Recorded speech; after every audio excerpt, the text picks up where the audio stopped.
Hello, this is Angela Anderson. Thanks for joining me for this acrylic painting tutorial. In this video, we're going to be painting some Christmas lights. This is our first Christmas-themed painting of 2025. I'm really excited for it. I've got my husband, Mark, with me as always. Hey there, everybody. He's been in chat tonight, so you can ask questions. Let's get started. Yeah. All right. I have painted the background of my canvas panel here. This is a 11-inch by 14-inch canvas panel. I've painted it with a color called Titan Mars Pale, but it's kind of a light orangey color. I just kind of thought it'd be good for the background. Go over our colors that we're going to be using tonight. Got burnt umber, burnt sienna, yellow oxide. Those are our three neutrals. Then we've got a split primary palette, which means we have two of each of the primaries. So we have two yellows, two reds, and two blues. A Indian yellow, cadmium yellow light, cadmium red light, quinacridone magenta, ultramarine blue, and phthalo turquoise. The phthalo turquoise could be changed out for a phthalo blue green shade, or a phthalo green yellow shade, or something like that would work too. Just something that, or even a cobalt teal, just something that's kind of more on the teal side of the spectrum. Got unbleached titanium, titanium white, and gloss glazing or satin glazing liquid. Okay. And then for brushes, we're just going to want to have some sort of a large filbert or flat for our background to kind of block it in. Last week we talked about blending, so this week we're going to put it into practice. We're going to have lots of blending on this one. It'll be a lot of fun, and I'll show you how to do, all of that. And we'll also do kind of a bokeh effect with some like dots and things. So if you've got any little foam brushes, you can grab those out, or I'll show you how to do it with the like Deerfoot Stippler or something like that also. All right.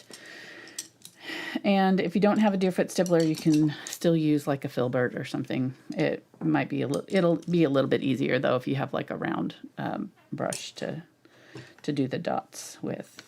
And then for the details on our what are they? Bulbs? Yeah, that's it. That's what we're painting. Sorry. We are using.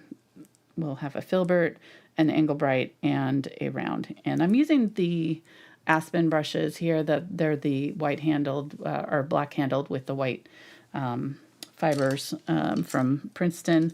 They are kind of like a hog bristle brush, so they're a little stiffer. They'll give us kind of juicier brush strokes. We're going for kind of a painterly look with this one, trying to keep it pretty simple for beginners. And all right, so before we start, I want to talk a little bit about color palettes and where I got my inspiration from and where you can look for inspiration. This particular palette is pretty pastel, kind of a soft, kind of retro palette. But if you want more of a traditional palette, by all means, you can change this. This will be one that's very easy to change up for your own particular tastes. And there's all kinds of resources online. So there's a few Pinterest little clips that I found just by doing a little simple Christmas palette search on Pinterest. There were a ton of different options, all kinds of really fun things. And what I would suggest to you is like if you find a palette that you like, then take that palette and then try to match it on paper beforehand and make notes like I did. These are my little cryptic notes, but basically kind of marking out which colors I used and then how much kind of generally, so that I had my palettes and my mixtures kind of worked out beforehand. That'll save you a lot of time when you go to paint, and you'll have an easier time of like mixing and getting kind of a pleasing result. All right. This is another example from a magazine, a Christmas magazine that I got, Balsam Hill. That had really pretty palettes in it. So I'm going to kind of go for this sort of dreamy gold and teal and pink and a little bit of gold, like yellow gold, a little bit of white. All right, you get the idea. All right. So that's why I went with this color background. If you're going with more of a traditional green-red background, you might go for a yellow instead of the orange, just to kind of go with that green. It'll look good with your undertone. So, All right, let's get going here.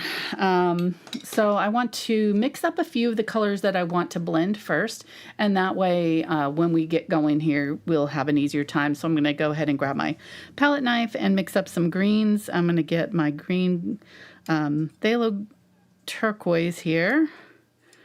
And I don't need a ton of it because that color is very powerful. So I'm going to mix that kind of 50-50 with my Unbleached Titanium. And it's going to be super saturated. You see how bright it is. And this is one of the things, if you're mixing your own colors and trying to kind of match something from a magazine, start with the color that's closest to the original color. So if you're starting with a green, get a green that you have that looks similar to that color. If you have it, and if you have a perfect match, that's even better. So I'm ending up with a color that's close to like a cobalt teal here, but it's way too saturated for me right now. So I want to go a little bit lighter with it. I might save a little bit of this for later if I might want to use that. But for this to tone it down, I think I'm going to use one of my 3 neutrals. And just depending on what I want to do with it, if I wanted to go darker with it, I would add the burnt umber, or if I wanted to go more gray with it, burnt umber. Same thing with the burnt sienna, but that won't take it down quite as much. And then this one will kind of keep it a little bit bright, but tone it down just slightly. So I'm going to start with just a little bit of that yellow oxide there and use that. And that will get me a green that's really nice. It's neutral now. It's neutralized. That's what those neutral browns and yellow there are good for. I find them the easiest way to kind of just knock down a color and make it a little bit more of a natural color that I want to use to paint with. Okay, that is perfect right there. And what I can do is just add more white to it if I need it lighter. I do want a little bit darker version of something like this though, so I'm going to go ahead and grab a little bit more of that cobalt teal here. And I'm not going to go super dark with this palette just in general, but I do want a little bit of dark color just to kind of give me a place to go with this. So I'm going to add a little bit of Ultramarine Blue and Burnt Umber. And if you've watched my videos before, those 2 colors make a gray. So adding that to the Cobalt Teal, or the, I'm going to say that all night. So if I say Cobalt Teal, I mean Phthalo Turquoise, sorry. I use Phthalo Turquoise because it's darker than Cobalt Teal. It's kind of basically in the same family.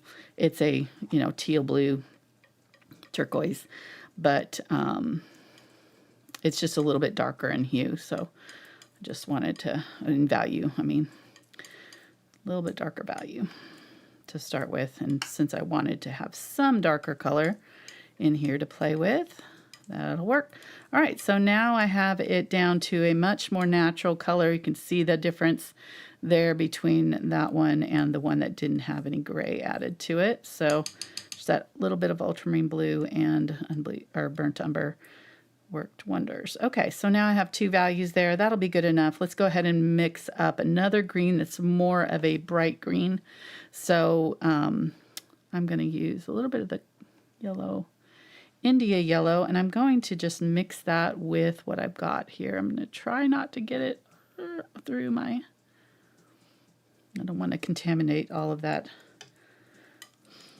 yellow there. But ooh, look at how pretty that is. So just use what was left on my palette knife here. I have plenty of that cobalt teal still left on there. Cobalt teal, Phthalo turquoise. I use cobalt teal a lot, so I'm just saying it because it's my natural default teal that I use. Come on, brain, catch up. Oh, all right. Hope you guys are doing well. This is how it's going for me tonight. Hope it's going better for you. All right, so there we go. That's great. That will be perfect. That will give me a nice green. And then if I want to go even more green gold, I'm just going to kind of take about half of that yellow over here and maybe a little smidge of my unbleached titanium and make a really yellow green gold. with which this is closer to a natural green gold. If you've ever used that color, I use it quite often. It's because it's great, and it can be hard to mix. There's more yellow in it than you realize. It's mostly yellow, so that is perfect there. All right, so that'll give me some nice neutral greens to play with. And then the other thing that I want is kind of a more of a like a yellow gold, just like a gold. So I think I'm going to use my, ooh gosh, bad sound, sorry. Unbleached or yellow oxide, unbleached titanium, maybe a tiny touch of kind of some burnt sienna to give it a little bit of a coppery glow. Okay.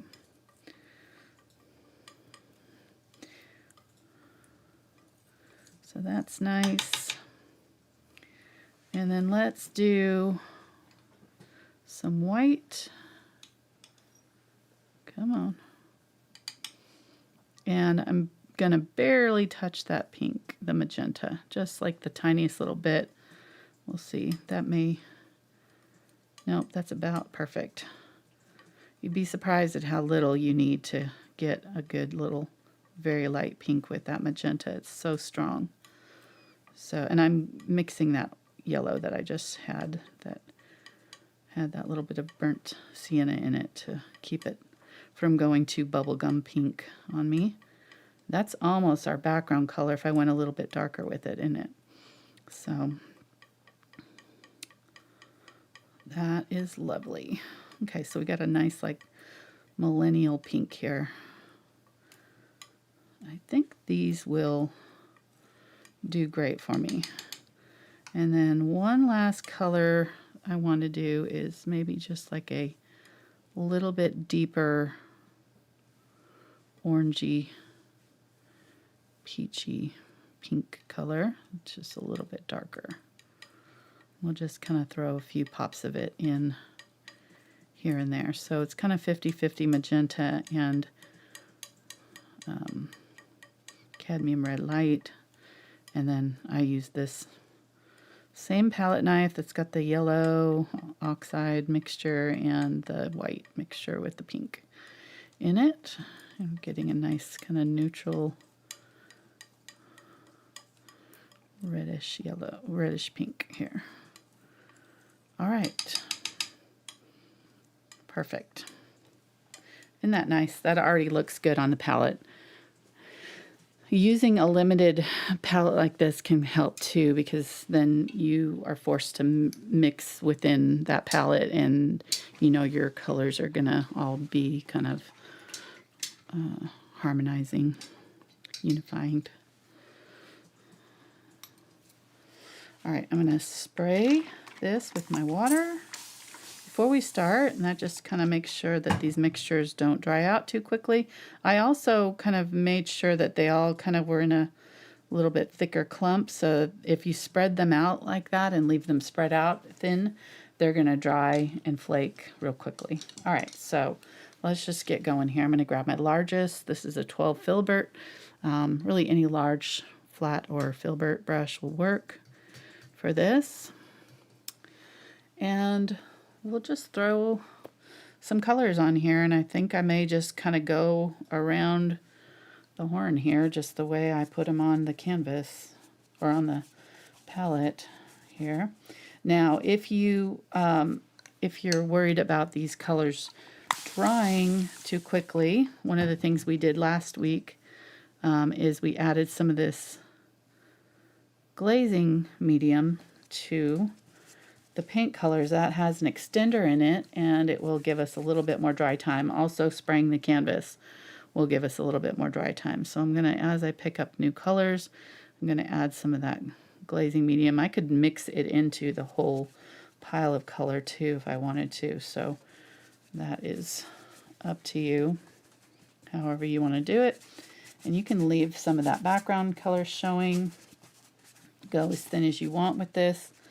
I am just going to do lots of little swirly brush strokes Maybe get some of this brighter teal color here that we mixed.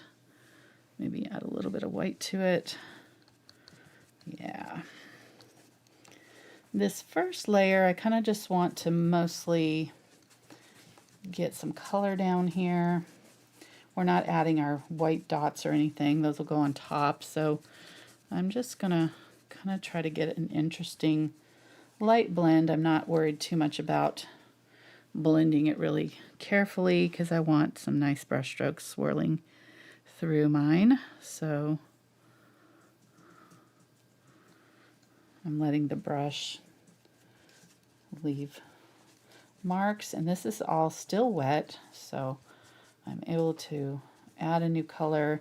The more I blended the colors in, the softer the blend will get. Depending on how much I press down, I may end up with, you know, just the solid color of a new color. So, you know, just kind of keep that in mind. The more you stay in one spot with this, the more your colors that you're trying to blend will mix instead of blend. You kind of blending, the whole idea is to have two separate colors coming together with a new color created between them.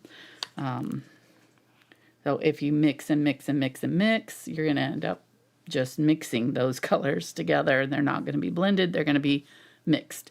And that the difference is you'll end up with one color instead of three on your palette or on your canvas. So just keep that in mind. All right, using that. These are looking pretty dark, probably darker than I want them to be. So let's go ahead and start adding some of these lighter colors and maybe adding some white to these colors to get some lighter color. So I grabbed some of my yellow and some white. I put down some more glazing liquid so I can pick that up, and there we go. So let's swirl this color through. And again, just kind of blobbing it on here and moving on. Don't stay in one place for too long with it.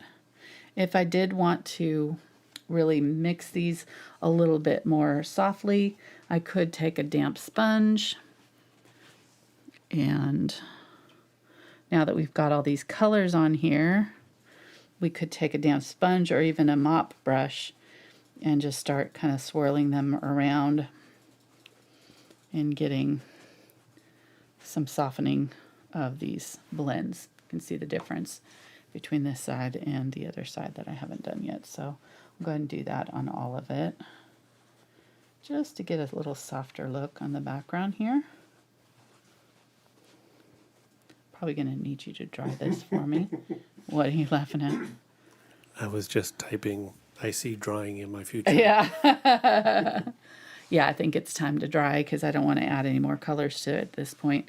It's too wet, and it's getting close to getting tacky, so it'll need.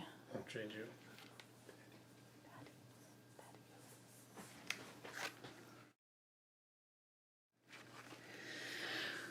All right, I'm going to clean up while he does that. He's going to... Try not to get all over myself. Yeah. I do have these sponges in a kit that has sea sponges and this one tucked in my Amazon list. There's links down in the description for where to buy all these kind of fun stuff.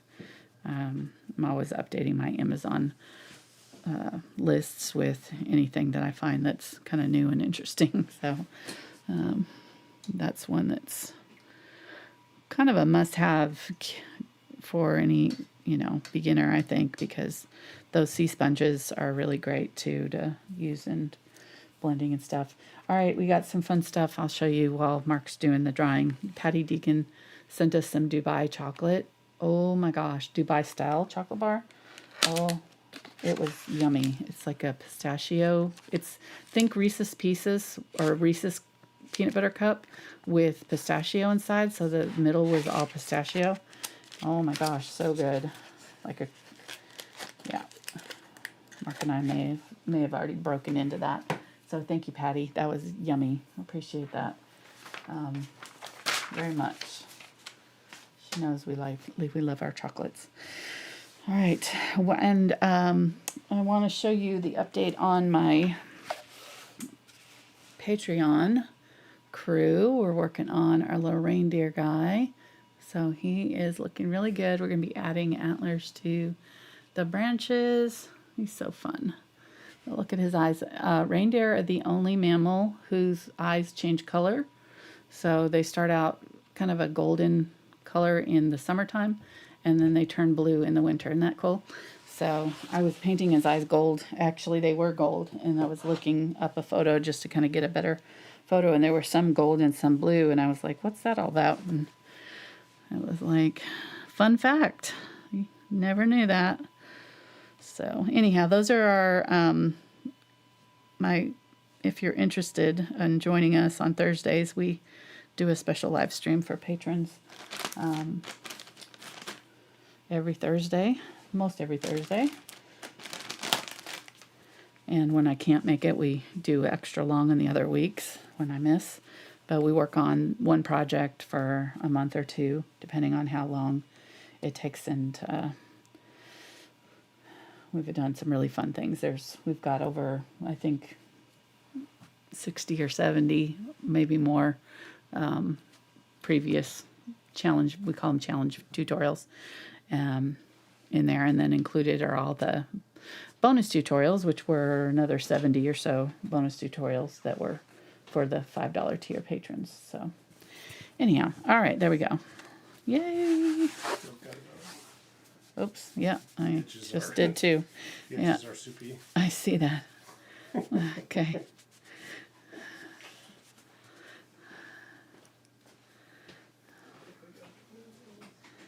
All right. I'm just gonna come up lightly.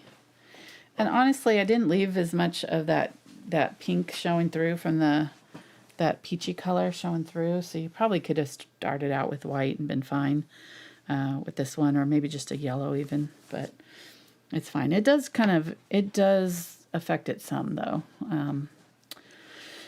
All right, there we go. All right, I think I'm going to switch to a little bit smaller brush now.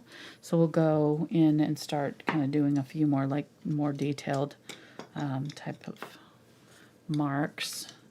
I think I want a brush that is sort of in there. This is a new one I haven't used yet, the short Filbert from Catalyst by Princeton. So I'll grab it. I know I like the Aspen. The Aspens will work, but I like the short Filbert here. I thought it might work for what we're doing tonight. So I grab that, and let's go ahead and grab some of this light green color here. And I'll just kind of start swirling it around. And not using a lot of pressure here. This is called scumbling. We talked about this last week. So it's going over a darker color with a lighter color with a dry brush effect. So you can kind of see the darker color through, but it's slightly transparent. Or it is transparent. Let me get a little bit of that darker green here and just work those edges and blend around. And this just depends on your own personal preference. So it does not, there's no like right or wrong place to stop here. It's just whenever you feel like it looks the way you want it to. We're going to put lots of other things on top of this. So if you get this first layer done and you're like, that looks good, then leave it. There's no, you don't have to keep going with this. I'm going to go ahead and get some of the darker color here and just do kind of the suggestion of little swipey brush strokes, like as if maybe there's some tree branches there or something that's kind of peeking through here and there. And what I may do is draw in where we know we're gonna, so we know where we're gonna put our lights, and that way we kind of know where to focus our little dots and things that we want to do. All right. One thing I will say about the color palette too that I didn't mention before is that if you do plan on doing a different color palette, one of the things that you want to think about is what color you want your dominant color to be. So in this particular one, I'm going to have this kind of teal color be sort of my dominant color. It's going to be in the background and also in some of my bulbs. And then my second dominant color is going to probably be my gold.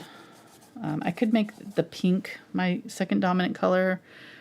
Just depends, you know. And then make the third dominant color probably in mine is going to be the pink, I think.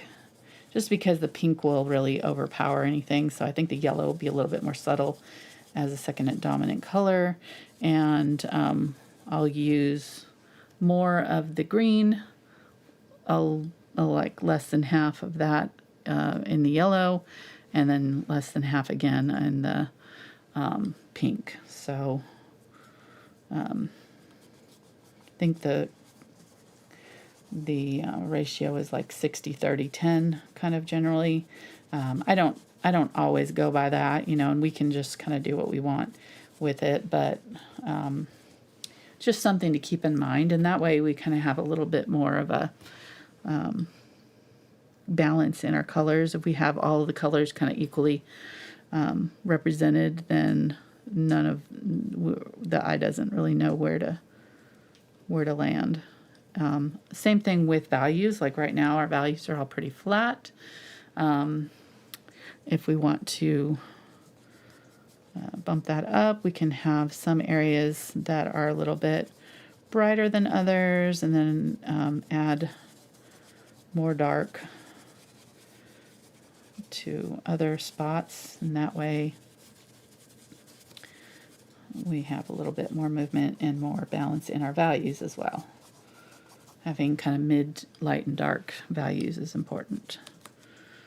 So having just a few little areas with this really dark turquoise in almost full strength is going to kind of help balance things out.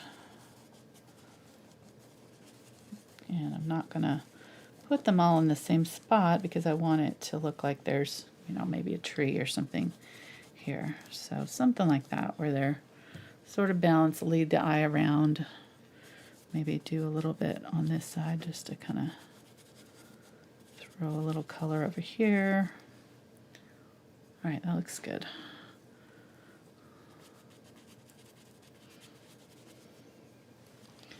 And again, just kind of swiping, going back and forth between like doing swirly brush strokes and doing kind of more like deliberate tree-like. I'm not trying to do a tree on this one though, so I'm trying to stay away from like literal tree. It's I want more it to look blended. It's more kind of like Out of focus. I was gonna say tank camo, but you can say autofocus. You're getting tank vibes from That's this? what I'm getting. Yep, like somebody put Christmas lights on a tank. On a tank. I like it. I like it. Yeah. That's I can see that. that's I can my see theory. It. I see it. It helps it blend into all the Christmas decor that way. Okay. Nice. I love you. That's great. Okay. The tank is a long time. If you're new to our channel, that's a long time bit there. It's this right here, the greatest painting ever. Yeah, it's my most controversial painting that I've probably ever done. You either love it or hate it. That's all I'm saying. And it sits right next to me here in the studio. Yes. I can gaze upon its splendor. He plays tank. He's not even like in the army or anything. He plays a tank game. So we're.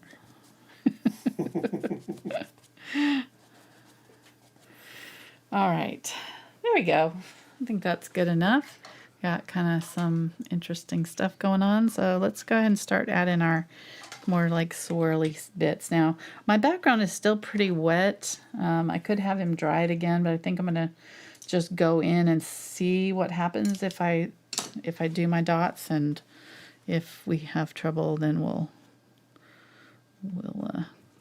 have him clean it out or dry it off. Yeah. Let's see. I'm going to get a little bit of water on these sponges. I don't want them wet though. I just want them slightly damp. And where can they find those sponges? There's a link down in the description. Yeah. To your Amazon store? Yep. Excellent.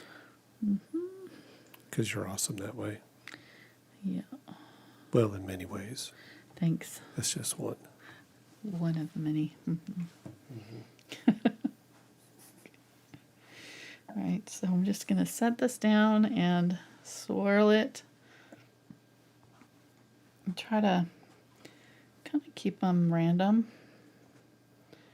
You'll tend to want to do patterns. That's just kind of natural, so try to avoid patterns if you can. Like, don't do a domino or do a, dice where you're doing them kind of separated out exactly the same everywhere. Overlap them sometimes. Do a couple of them kind of overlapped, and you can see some of them have like a little bit more paint on here, and some are a little bit softer. So however you want to do some that are kind of going off the canvas.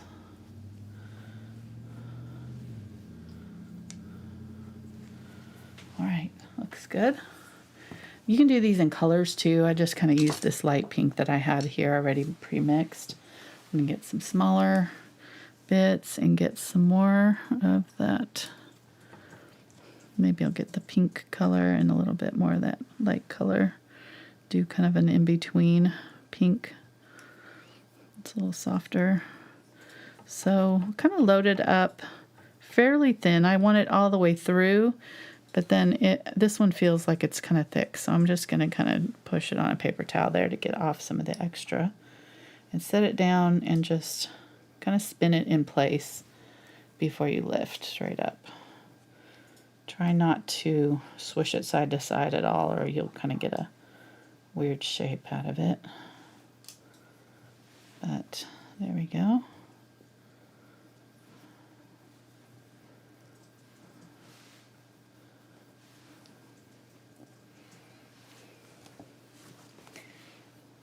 Okay, nice. This is very fun. You could really do this, just as much as you want. I think I'm going to get some yellow, try for a brighter yellow, and I'm mixing it into this pink color so it'll tone it down a little bit. Let's see what happens here. It may kind of just disappear. No, it's good. Kind of similar to, maybe I'll go into these areas where I already have that kind of green gold color and do it on top of those areas.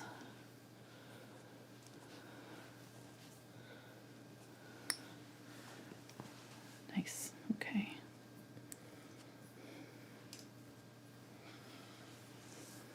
Okay.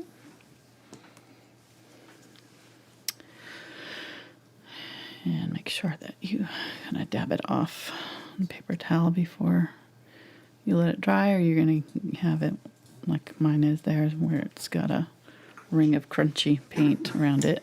I need to do that with this one too. Might just have you take all those and dry them for me, hon.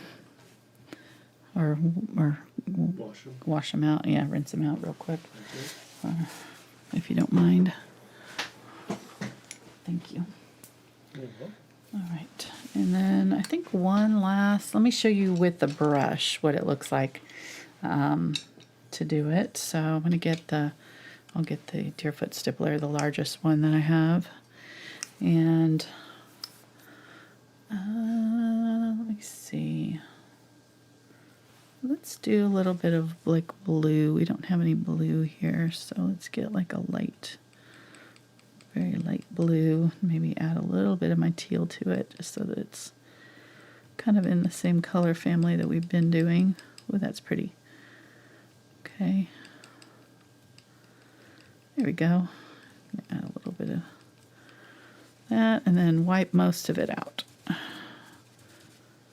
When you're doing this scumbling, you want very little paint on your brush. So I've taken most of it out. I'm just going to set it down and kind of twist it in space. And I can even kind of go over some of the areas I've already done and kind of soften those off because they can kind of look harsh. So maybe take them and give them kind of like a little bit of a glow around them to just soften the edges a little bit. And then there's one without any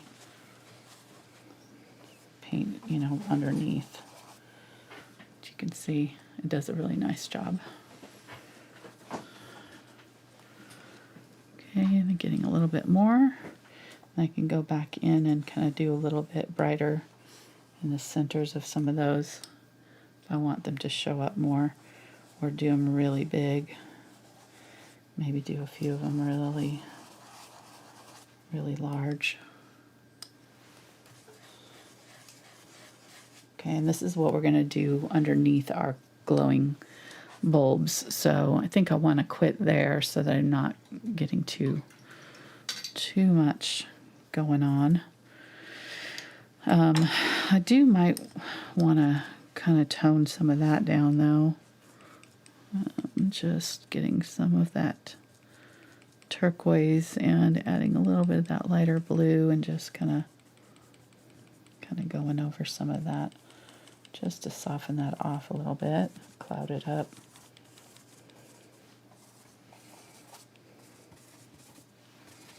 We can always touch it up later if we want to, if we decide it's too much.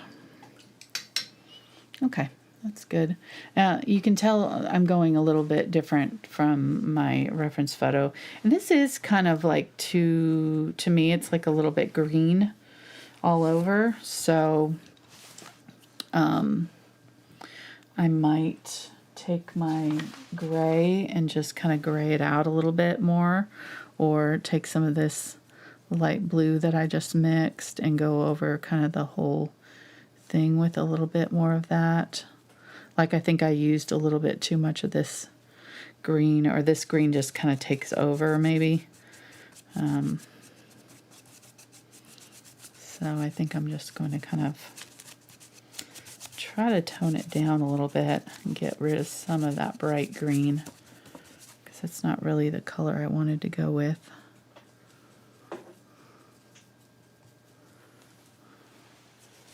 And this is where I could have, well, like when I did my background in, I just was grabbing those colors on my palette, but if I'd really thought about it, I would have been like, okay, I want more of the teal green, so use more of that in my background colors and use less of the more bright green like this more sparingly, the more yellow green more sparingly, to keep it from looking too bright. And then I think I'm going to get some burnt umber and ultramarine blue and just do some like blue gray with the unbleached titanium there, which I was using ultramarine blue just now, so it's similar to what I was just using. I was using the ultramarine blue and white, and then I was adding it to this pinkish color here. All right, so I'm going to kind of target those areas that I'm seeing a lot of that green, that yellow color, tone it down. And this is nice because, I mean, this whole thing is very like dreamy, blendy anyways, so if we need to, we can go back over it with the little bokeh effect again to brighten anything up later.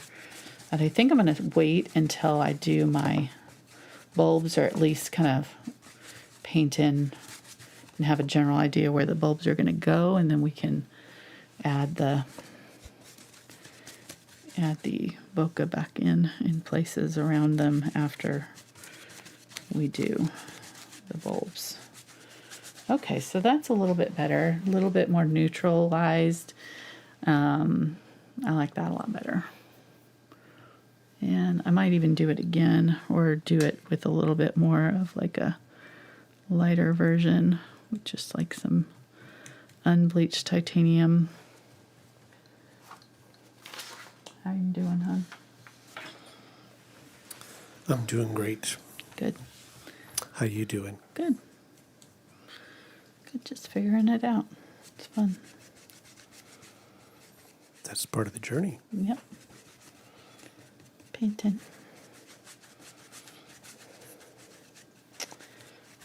All right. Yeah, that's good. So adding back in some of the like unbleached titanium lighter areas here. This will also give us kind of a softer background like in our reference photo. And I can go back in and add more of values to the background if I want the darker background. But I'm not sure I will. I don't know. You know, you don't always have to have like really dark values in here. I mean, generally I do, but it's a look. Like it's a, you know, it's a choice. And we've got a few dark values in this picture that I'm using as reference in the bulbs, but the background, like most of it is pretty light.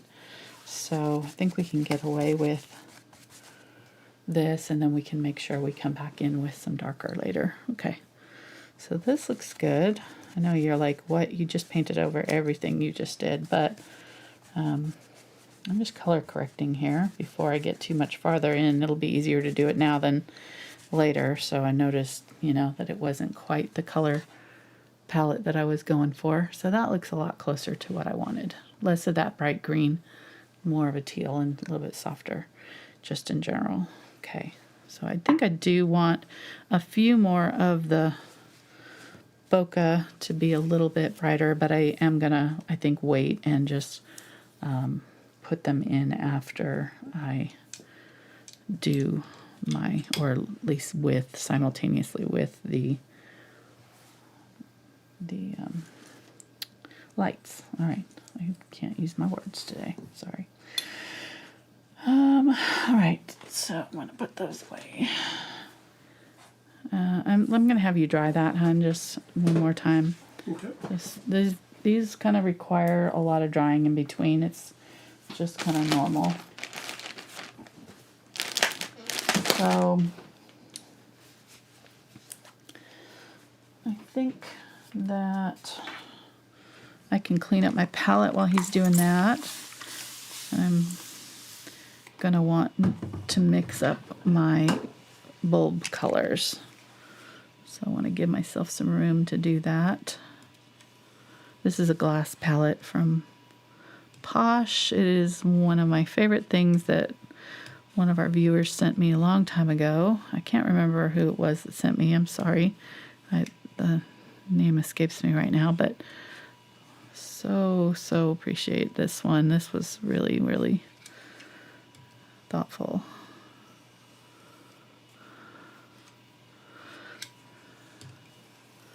And I like it more than I thought I would. Well, no, I mean, I didn't take that back. I did not know how much I needed this palette. I should say that. I never thought about it at all because I didn't know it wasn't even a thing. And then I got one and I was like, oh my goodness, this is amazing. Because I was using the paper palettes and oops, I just got rid of all that pink. Oh well, that was a pretty color too. You can see how this is kind of coming off in sheets, and that's because it's starting to kind of dry. I think it's all stringy.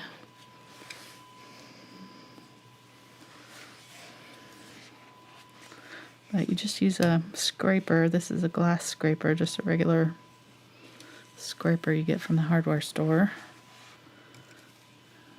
Taking off that paint, so now I have a clean spot. I don't have to waste a palette sheet, palette paper, like I used to do. All right.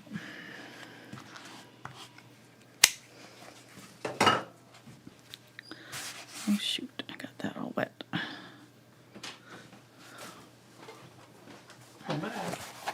Thank Thank you, honey. You're welcome. Awesome. Very good. All right. It dried darker, didn't it? So that's good. We'll have plenty of places to go with our light colors. I think it was this way around, maybe. Can't tell. Doesn't really matter. Right.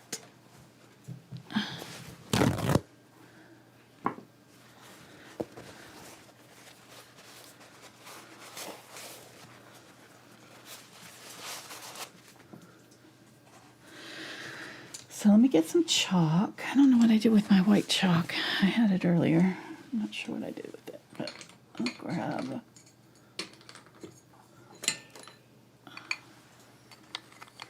out of my little bowl here. Got a fun little chalk dispenser bowl from local pottery artist. Isn't that fun? It's supposed to be for plants, but I use her for chalk. All right. So, Mark was getting technical with me and saying, you know, those bulbs are not spaced evenly in my picture. So he says it in that voice when he's like, technically that's not a proper placement for bulbs. As an electrical engineer, I have to correct the things that are done wrong. Exactly. Safety inspector. Exactly. Ma'am, those bulbs are not to code.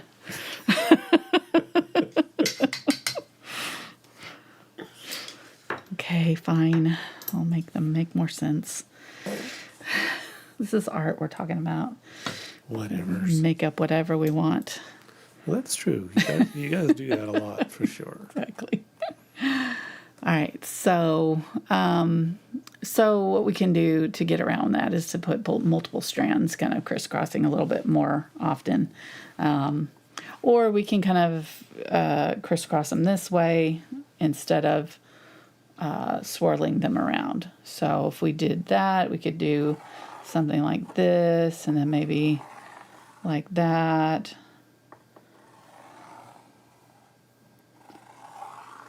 Down here, and then cross over here. I don't know if I want to do that. Doing it this way is actually going to be a little easier, beginner friendly too, because straighter lines are going to be easier to do than curvy lines. I don't know, we'll see. That maybe, that's a lot of the same. I kind of want to keep it random, and I keep making patterns. So maybe do it a little bit like that.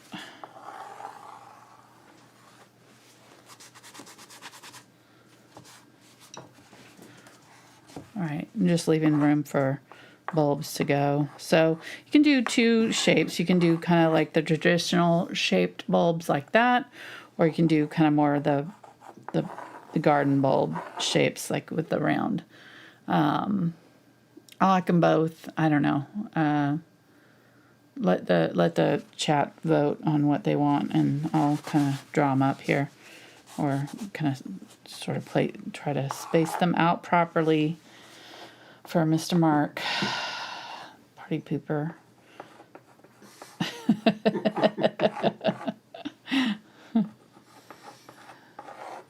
You do whatever you want. No, I'm joking. Oh, no. You're right. Oh, No. You're right. You have a point. The Okay, so there's crisscrossing. one there and one there, one there, one there. So trying to get them about the same spacing. What'd you say? Did they have? I said the crisscrossing lights make sense, so where they wouldn't be spaced properly. Right. Does anybody have an opinion in chat about whether we do the lights? I think I want... We have one that says like the round. Like the round? Okay. All right. Well, then the majority has spoken because she's the only one that said anything. So if you snooze, you lose. And that's why you show up for the live streams. because if you wanted to vote, you should have been there. So I want one of these to be higher than the other, so I think I'm going to make this string come lower just for a little bit longer so that I get a different trajectory on these, so that there's one that's kind of like right here and one here. Also want to think about, you know, placement as far as like, I don't want to repeat the pattern too much, so maybe these two are kind of overlapping this way, up and down, and these ones are kind of more side to side. And then maybe we put another one kind of coming off right there. Putting one in here, and here. So there would be, if there's one here, there would be one other one in here somewhere. With this crossing over in front. There is a lot more crisscrossing over in this configuration, I will have to say that. So that part will be a little trickier. Is there any applesaucing? What? Is there any applesaucing? Applesauce, crisscross applesauce. Okay, so there we go. That looks good. A lot of bulbs here.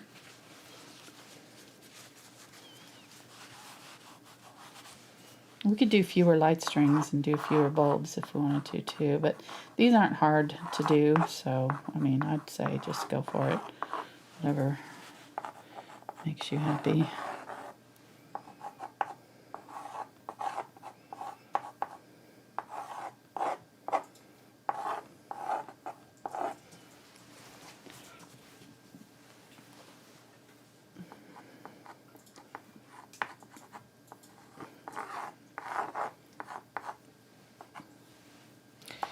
I do need the little heads on them where they attach the light thing, light string. Make this one smaller.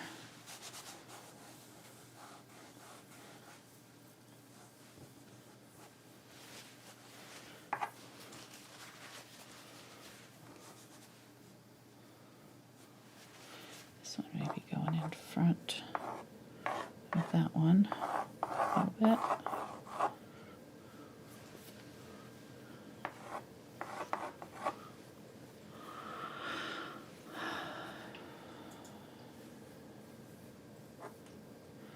Then I think I want the ones that are on top on in front of stuff, and then as they come down, have them.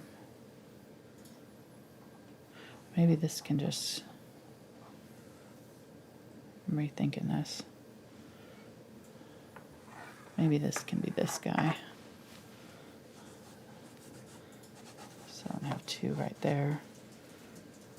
We'll do two here.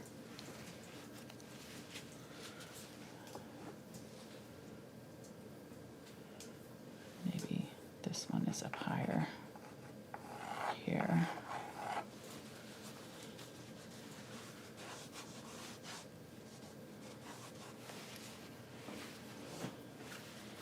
Something like that. This is just playing, trying to figure out the best composition for ourselves here. So we got three. This is our first one here. And then maybe, yeah, so maybe we have three coming across. So maybe this one comes up a little higher. And the first one is like right here.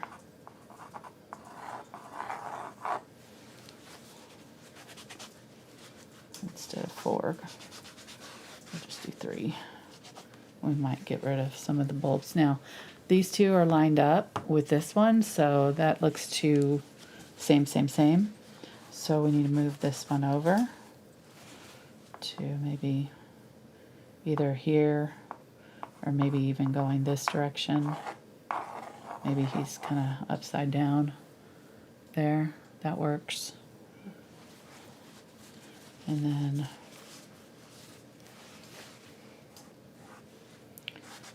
'cause they kind of go all different ways. Yeah, I don't think having them all hanging off the same side of the string is necessary. Right. So I'll do one there. Kind of going that way.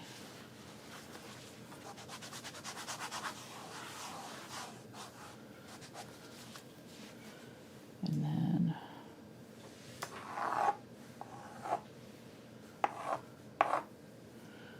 do one here that's close to this one, or really close to the end here, tucked into this corner here. And then the second one would be right here, kind of in this guy's space. Yeah, that works. All right. We're getting there.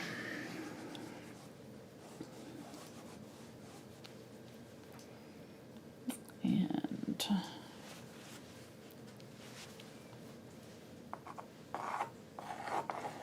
one will be a little higher there. I'm going to go ahead and put another, like one just kind of randomly off there. And then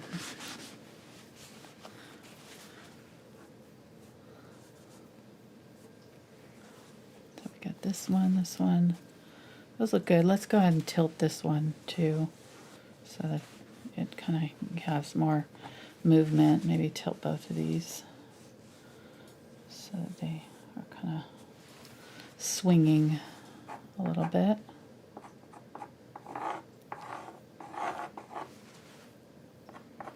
And maybe this one's kind of coming this way, like that.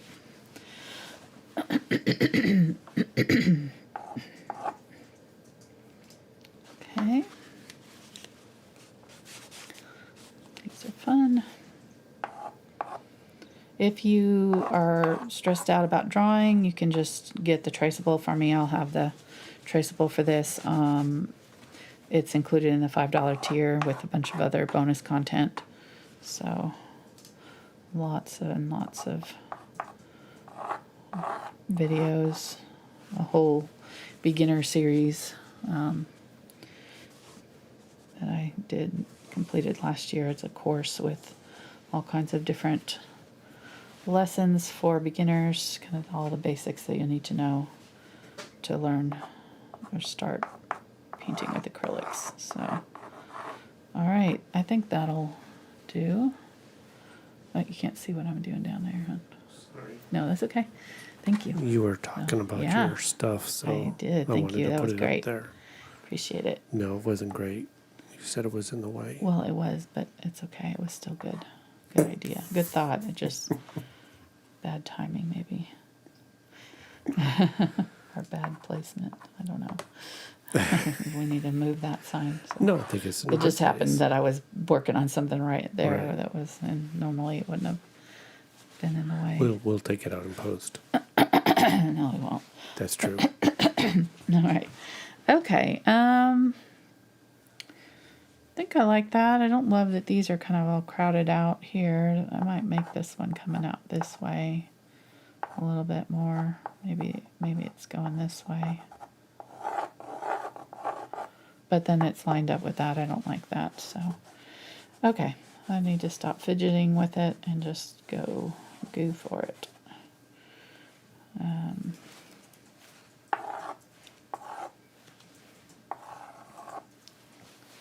Maybe we'll do like that. And that way it's a little farther away.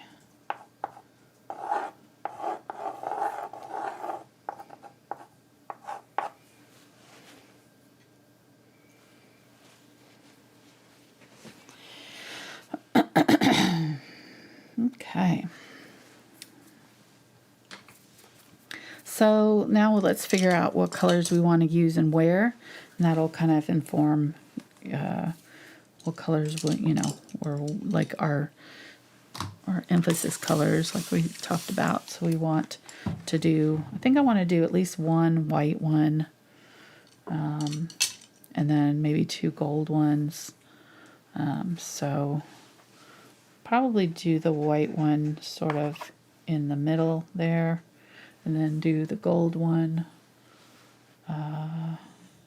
maybe here and here, and then do my bluish one, and I've got my pink. So pink's going to really draw attention to itself. So I'll do a pink one there, and maybe here,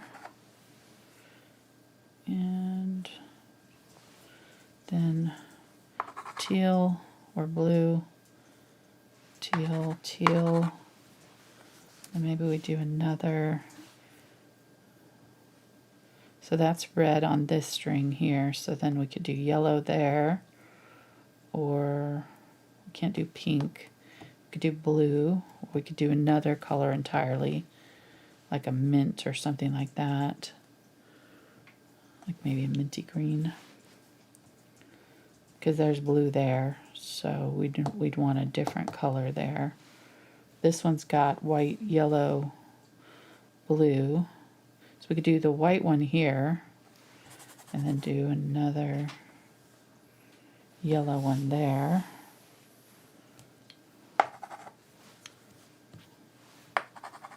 That would give us 3 yellows, 2 reds, and then 1, 2, and then we'll do that one, that bluish, and maybe do another bluish one up here, or something like that, and maybe have another one down here, depending on where we want to put them. Okay, so we don't have to do that many, but like that's a idea. All right, so that's a good, I think, placement. So let's go ahead and mix up some of our colors. Okay, how are we doing? We're doing good on time. Okay. Just making sure I'm not going to run out of time. Mark's got Oak Island to watch tonight. He's checking out at 8. Like it or lump it. Like it or lump it? Yeah. I never heard like it or lump it. Well, yeah. You never? Nope. Okay. Am I missing out on something, I guess? I don't know. It's an old saying. It's nothing new. It's just aging myself right now. So thanks for pointing it out. Well, technically, I'm older than you. So That is true. That is true. All right, I'm mixing white with my yellow, India yellow here. I think this is the kind of mustardy yellow gold that I want to use. So that looks good. And we still have a little bit of my mauvey pink color there that I can probably use for my pink bulbs, which I probably didn't need nearly this much red. But, you know, it is what it is. I'm going to get some white here, some magenta, and a little bit of my kind of not quite 50-50, a little bit more magenta. And I'm going to add a little bit of the burnt sienna to that red so that it's kind of a muted color. What are you laughing at? Somebody? So the definition, according to the Googles, Like it or lump it? Yeah, it is a informal way of saying accept it or be unhappy about it. Right. Your opinion makes no difference. I wasn't going to say that, but what was I saying? I don't even know. I don't know. I think you said something. No, Or you're no. talking about the page with the colors. Yeah, I don't know. So there you go. That's awesome. Sorry. All right, that's good. So that's a nice coral pink color. That'll be nice. Again, you can go more vibrant if you want to, and you know, you can add as many of these as you want. We can probably add other colors, like if we decide we want more yellow and we're not getting it here, because we'll have 3 yellows or maybe more teal or whatever. there's so much teal in the background. The teal I'm not worried about. I might do more white. I don't know. I feel like 3 yellows, and the way they're placed, I'm not really loving that they're like equally spaced and in this weird triangle. You know, I may flip flop these two, so that.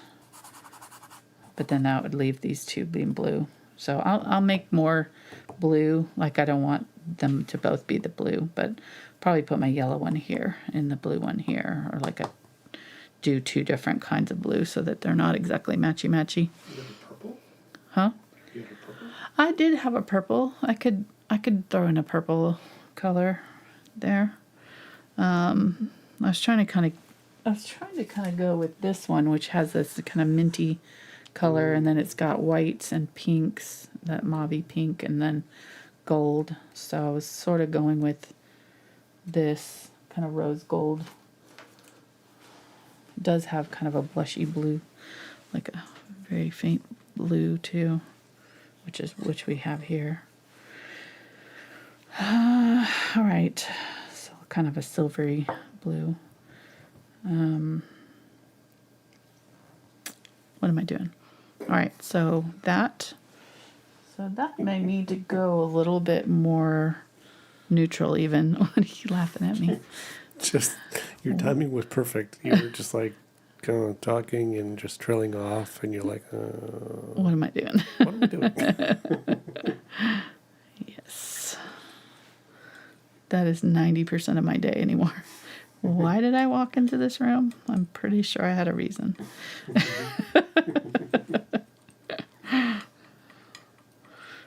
Welcome to midlife.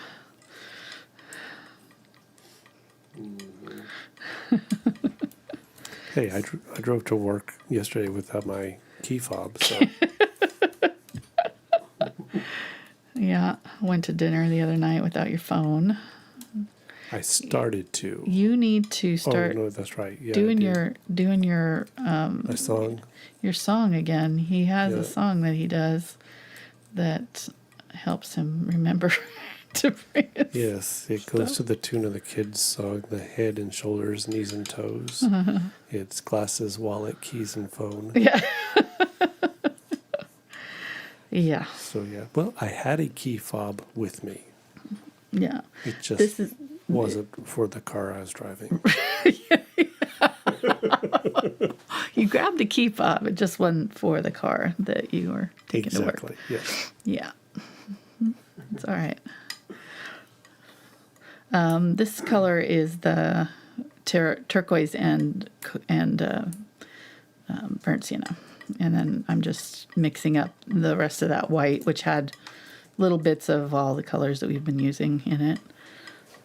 So it's just kind of making a light gray for our white bulb. Which I don't know if I'll do it white. I think I might just do it kind of a, kind of gray white.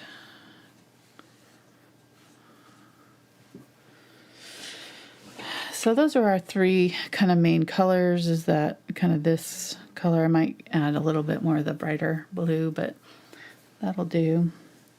I think I'm going to go ahead and use this Catalyst brush here. And actually, I take that back. I think I'm going to use the Select brush and do the glow first. It'll be easier to kind of get that in first. So I'm going to get some of my yellow. Spray that down. And then just do my yellow bulb with my glow. Really kind of go well out of the border of the bulb with it. Make sure I'm wiping off a lot of that color so that I don't get it too much. I might go a little bit more warm with that glow instead of the brighter color. I might go a little bit slightly orange than the yellow, just so that it kind of looks more golden. I think that might look better. So got a little bit of that red. So this is going on a little bit more like orangey almost. And is that a Deerfoot you're using? Yeah, this is the Deerfoot Stippler. Just kind of putting in this gold glow. Getting more of that India yellow and the cadmium red light together. A little bit of that lighter color just because it's got white in it, so it'll help it show up. Some of this yellow oxide here to tone it down. This is definitely going to be a color that I'll use in the shadow of this bulb for sure.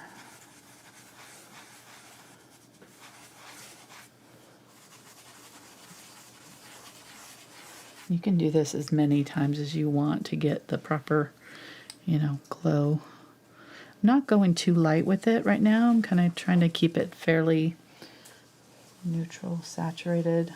So the lighter colors will be the highlights on top. Do want it fairly light though, so that yeah, that looks good. And then let's get some of this reddish pink,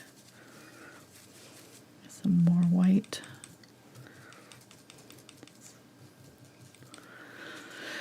Wipe it out and pick the spot. I think I'm going to move it over so that it's coming out this way a little bit.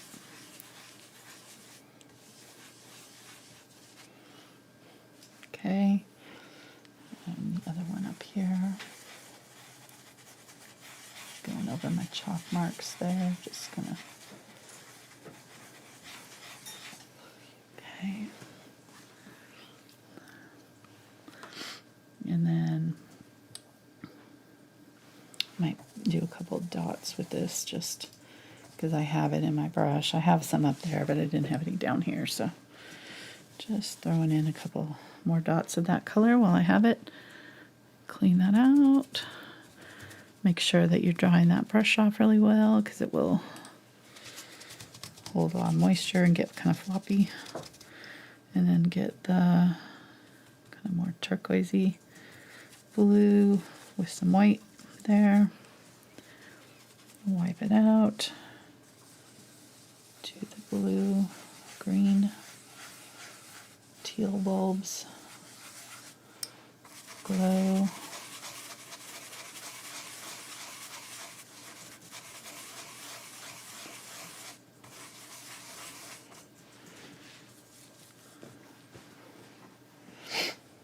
Yeah, so this one was going to be that color too.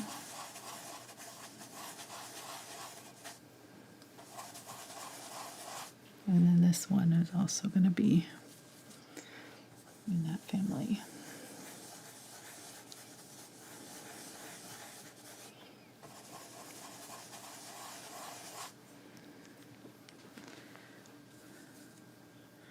Is there one down here? There is, right? There's got to be. Sure. You want me to go back and look? I don't know. I feel like, yeah, there's the top for it. There's the top for it. Just can't see it. Yes. Disappeared. It was supposed to be blue. Blue, okay. Yeah. And then there's one here. Okay.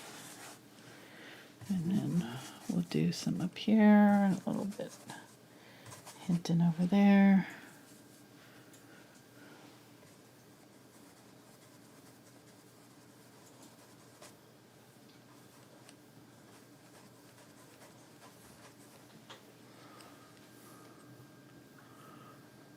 Okay.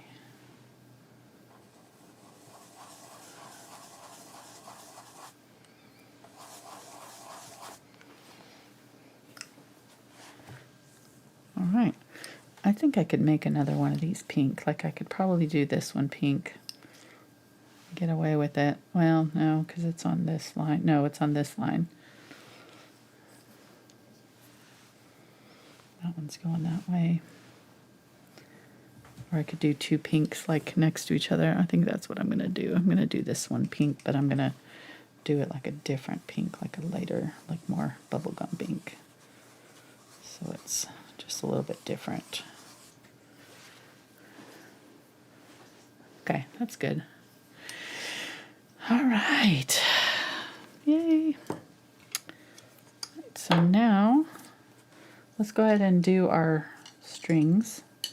That way we kind of know where to put our caps and things. So I'm going to get this dark green and the teal and just add the burnt umber to it. Turquoise and burnt umber. That's going to be our color for our strands. And get a round brush. This is the 4 round and the short handled aspen.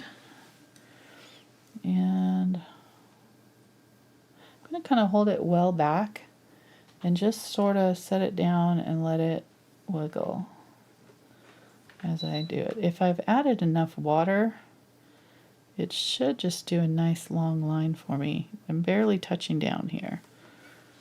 So there. And then maybe get a little bit of the highlight color there, like the background highlight color, and do another line, sort of, you know how they do kind of like 2 lines that the electrical, why is that, honey? Is it grounding or something? Yes. So you don't get shocked if there's a short? Yes. Okay. There's a positive, negative, and then sometimes it's also a circuit, so if one light goes out, all the other ones don't. Ah. Kind of like a bypass. Check. All right, getting a little bit of the white, and I'm just gonna kind of put a little bit of that over just to give some of it a little highlight. And there we go. So we got one strand down. Let's do this one.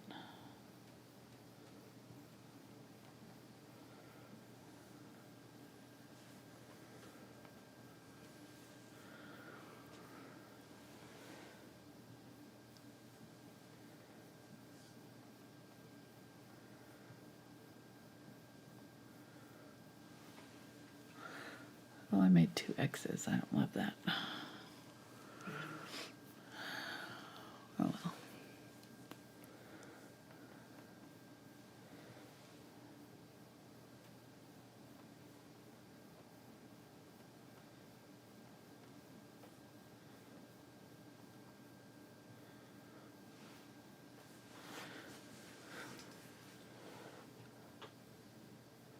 Too late now. We're committed. I'm not redoing this. Guess you're going to have to lump it. Exactly. Like it or lump it. It is what it is. I'm just ignoring the X in the corner here. All right.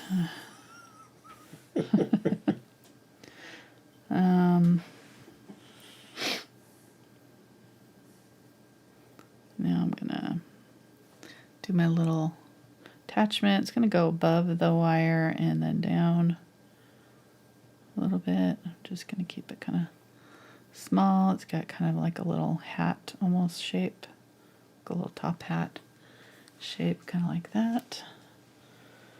I'll just do one for each of our bulbs. This one has one here.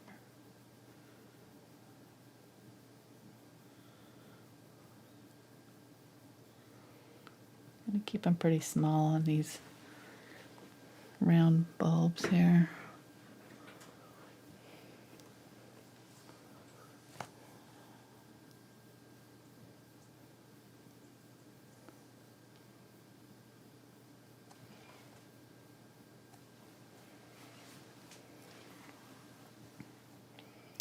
This one's coming up this way.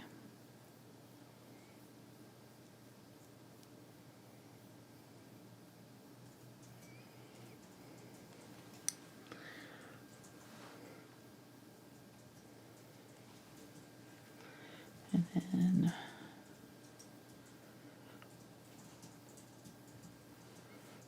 this one's coming off of it, I think, right?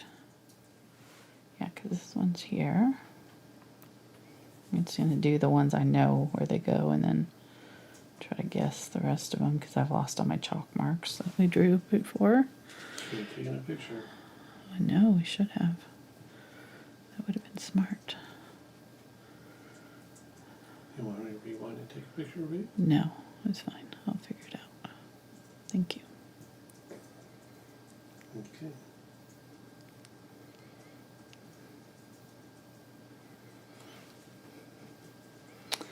Right. Okay, so this one's here.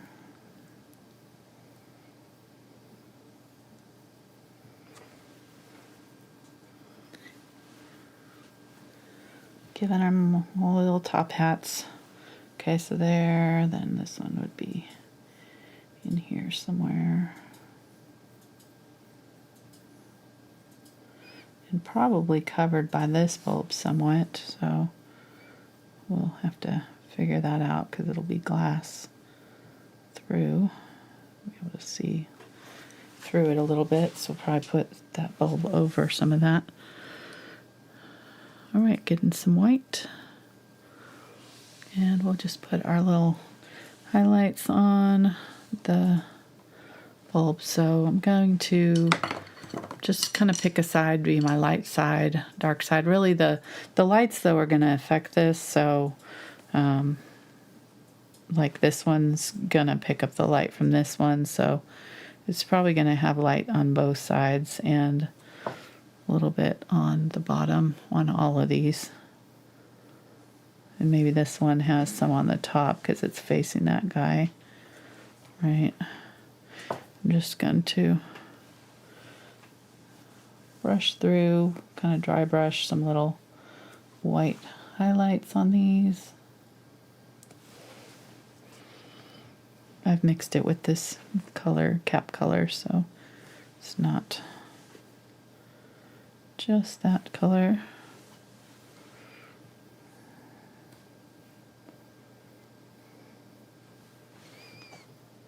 And just kind of doing little stripies through.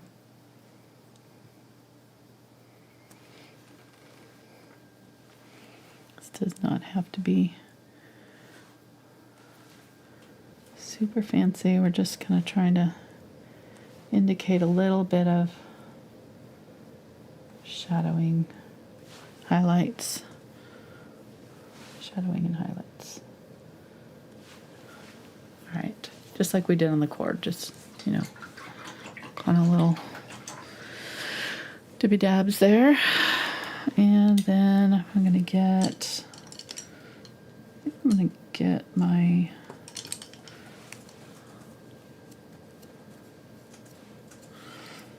I think I'm going to do my round brush.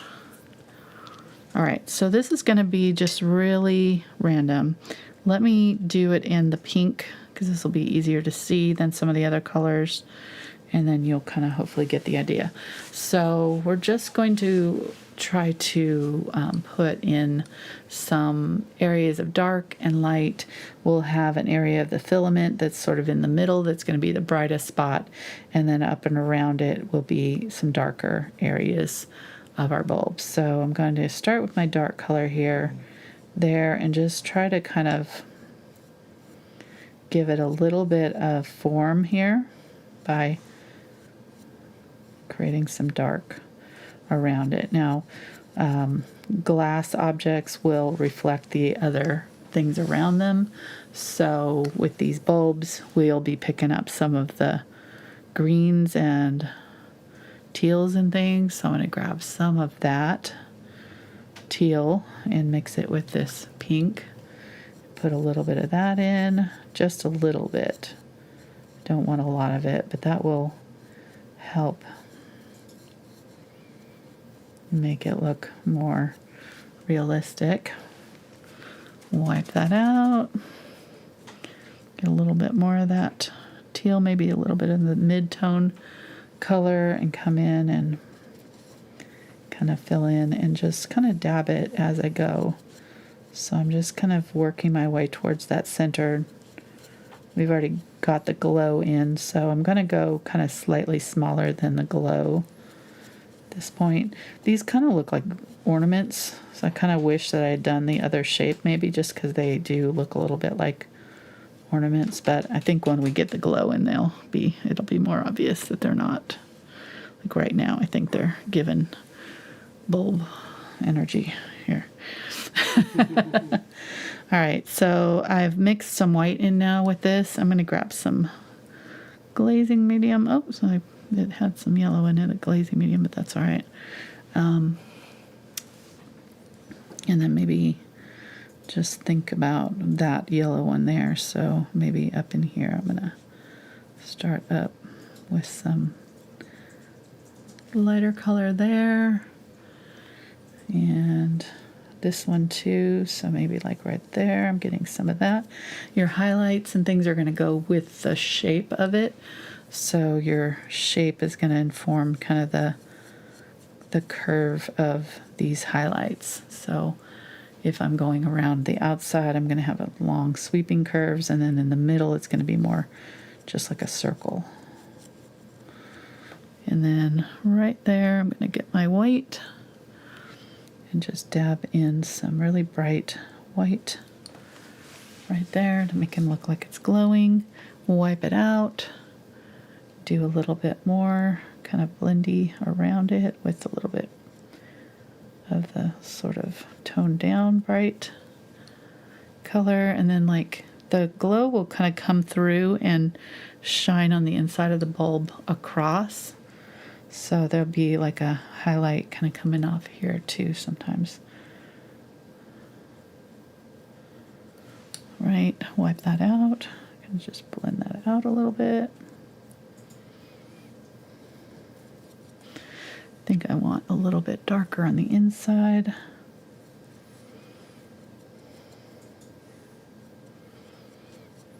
And then it's just kind of a matter of trying to do little gestural brush strokes that make sense. Let's go ahead and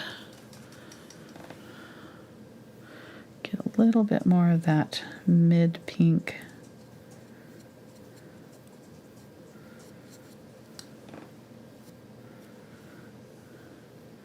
And then a little bit more white. I might make my white glow a little bit bigger.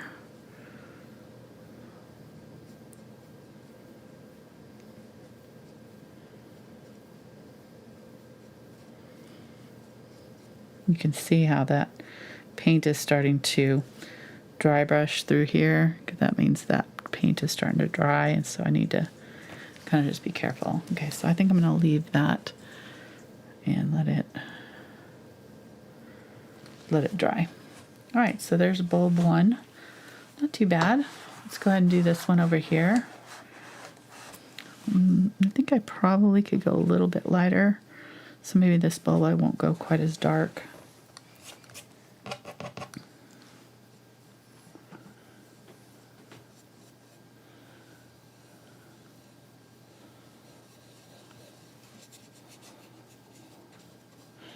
Just using a round brush here. So it makes it easier to kind of do these sweeping, roundish brush strokes.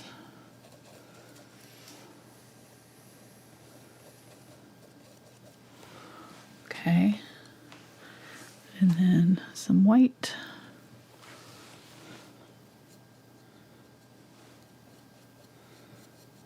Maybe this one's a little bit more of a baby pink. Get a little bit of that darker color.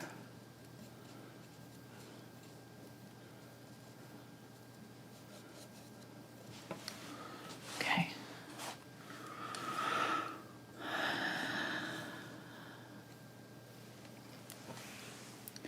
And I think like kind of right on the edge, I might just put a little bit more of a defining line, you know.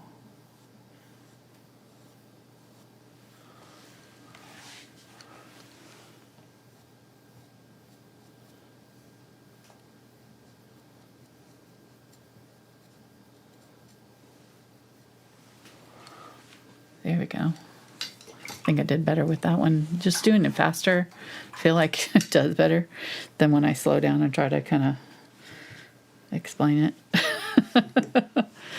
being a little bit more intuitive with it helps. Okay, so let's do our very, very light baby pink, and we'll be done with these. So getting more white, maybe a tiny bit of yellow with it. Kind of a peachy white.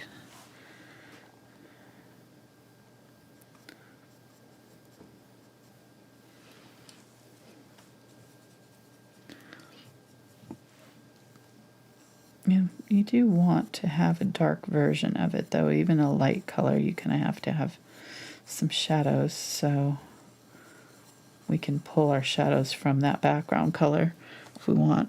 Maybe grab some of this green and add some yellow and pink to it.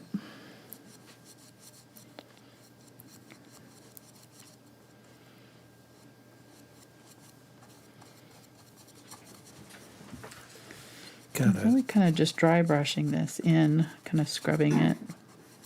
What? I have a question regarding your ultramarine blue. Which shade is it? Just regular. Just regular? Okay, it's not like a red shade or green shade. No. I know some brands do that. It would be red shade if it's that. Blue shade is more closer to a teal. Okay. Yeah. Thank you. So ultramarine is not really throwing any shade. Perfect.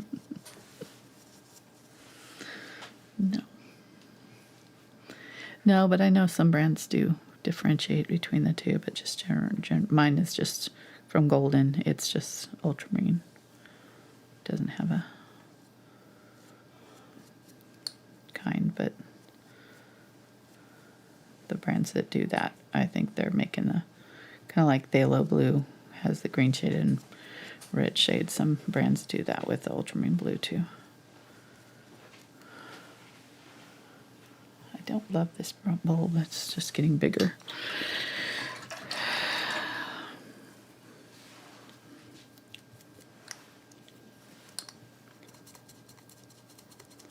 Clean off that bit that I just did.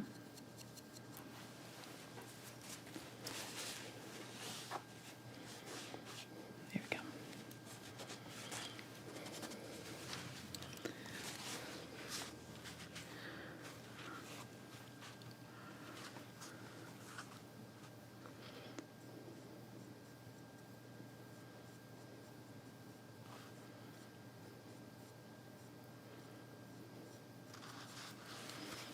I like that one. That was kind of nice. And then we can add a little bit of the darker gray-green mixed in with my pink for the highlights, or the shadows, I mean.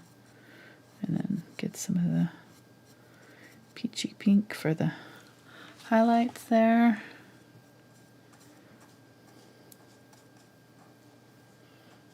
They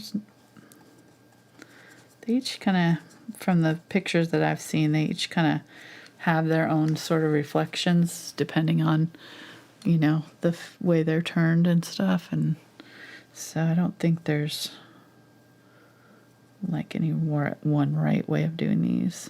Just whatever appeals to you. You can do them all the same if you wanted to, or try to get them a little bit more unique.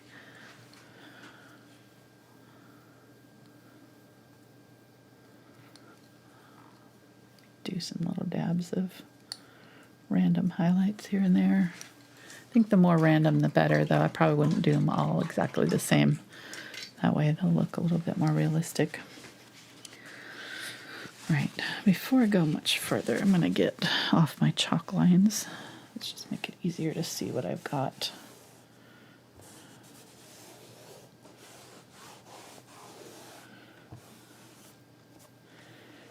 Right. There we go.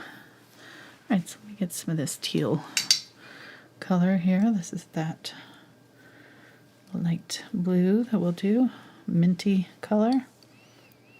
And let's do this guy.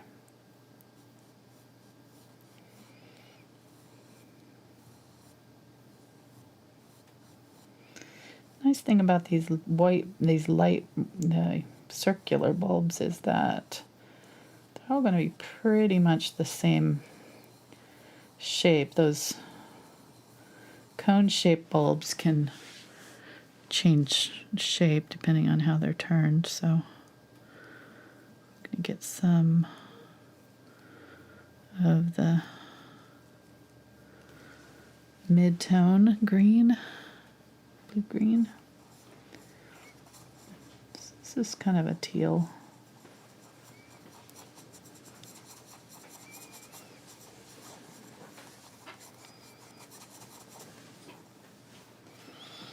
And get some more of that lighter color, and then just kind of blend between them, blend that in.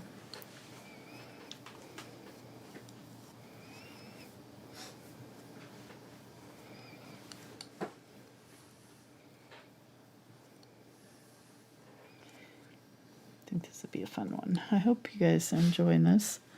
If you're new and you haven't yet already, it'd be nice to have you subscribe and come back. Do these every Tuesday, although so next week I won't. Except for next week. Next week I'll be at a concert. Going to see Jose Gonzalez.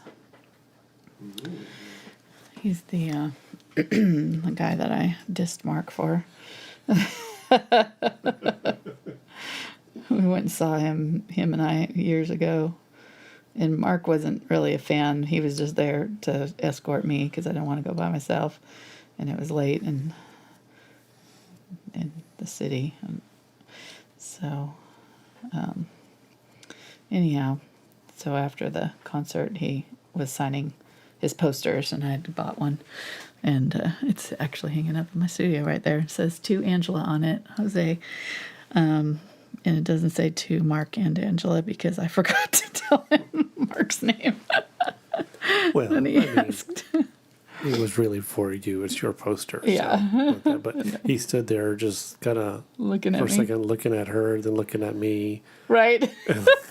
He did. He was so confused. Okay. He's like, okay, just Angela. Check. I know he did look over at Mark, and I was like, at the time, I was like, why is he looking at him? And then, like, later it occurred to me, oh, yeah, guess I should have mentioned his name. I guess Mark was there, wasn't he? Completely forgot about him there for a few minutes. I was too fangirling over Jose. Oh, gosh, that's so funny. Okay, I like that one with the kind of shine next to the light part. That looks good. And they definitely need more glow, so we'll definitely have to add more glow to these. The glow that we already put is long gone. I think I made these bigger than they needed to be, but it's okay. We're doing our thing here. Let's make this one, maybe make this one a little bit more minty. So get some of this color here and add it to our, gonna do a mid between these two. A little bit more yellow in it. There we go, less blue. More yellow green. That's nice.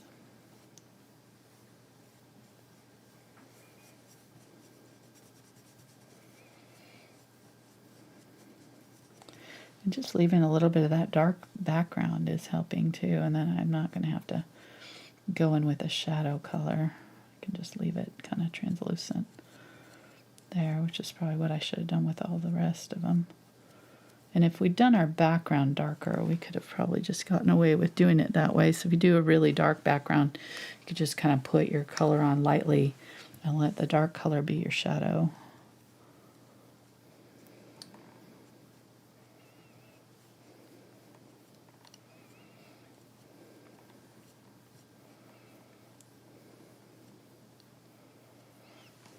Trying to shape this out with our highlights. That's the trickiest part, I think, is just to get your highlights kind of going in a a circular way so that it doesn't make them misshapen.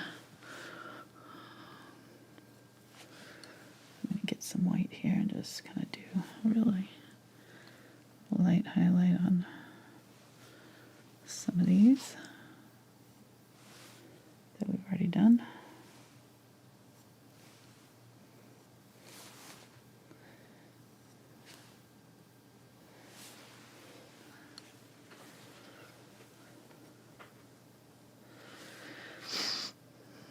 Okay, and then mark yellow. So let's get my light yellow, grab some white there just to make a, the white will just help the yellow be more opaque here at first.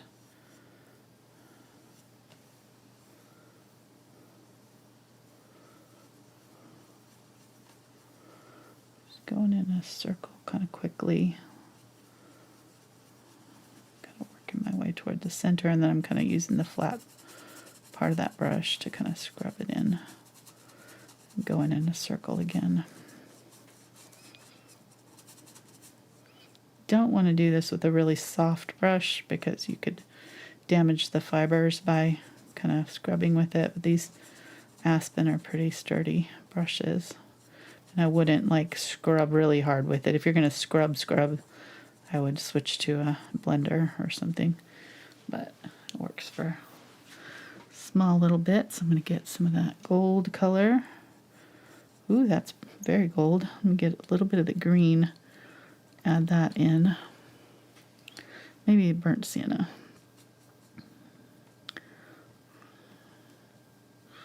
Burnt sienna and a little bit of the green. Here we go.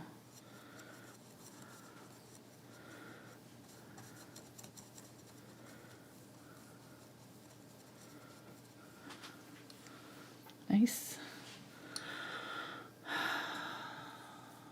Yeah, okay, so I'll put another one here. And then, I don't know if I want to do another gold one or another yellow one. I think I might want a different color for this last one.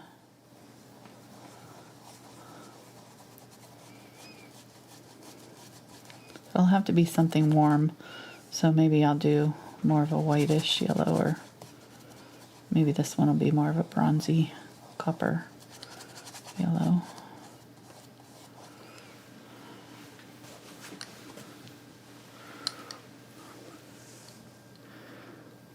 Get a little bit of white and mix that in with that burnt sienna color. Oh yeah, that's nice. Kind of more peachy yellow.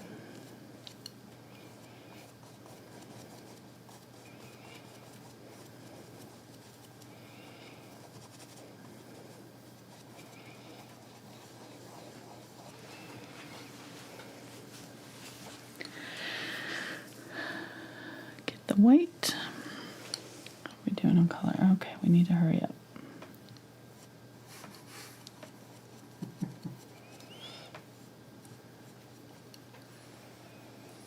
Mark's getting real quiet, so I can tell he's worried. He's like, I'm going to miss the beginning of Oak Island. I'm out of here. 8 o'clock sharp. Okay. I mean, I can't miss them recapping the previous 20 seasons with the same information again. That's true. That's exactly what'll happen. It'll be the whole first show is just going to be what happened in the last episode. The last 12 seasons. Yeah. I'm going to get a little bit of that yellow and some yellow, the Cadmium Red Light. Going to add it. Get a little bit more of a yellow orange. Not sure I love that. I don't think I do. So I think I'm going to go back to a, or just make it lighter. I think it's just too dark. Get more yellow, more white.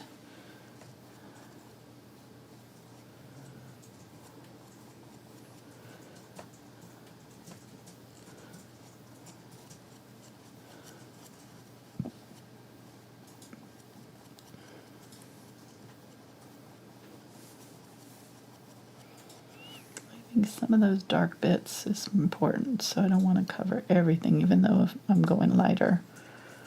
Do want some dark streaks through things. Alright, that's better.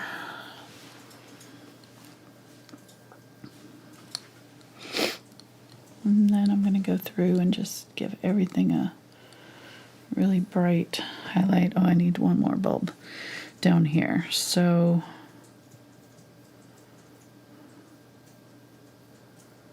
oh, one more here too. Shoot, I got 2 more to do.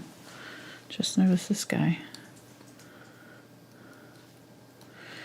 Okay, so let's do this. Let's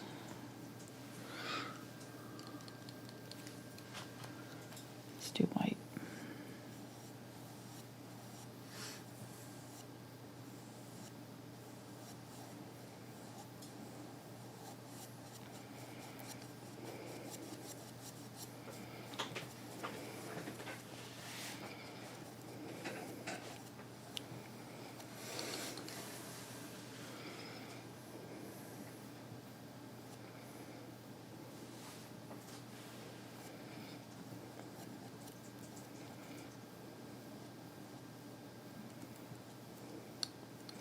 Right, and then I'm going to get some of my white and put it over where the line's crisscrossing over the top, and maybe a little bit on my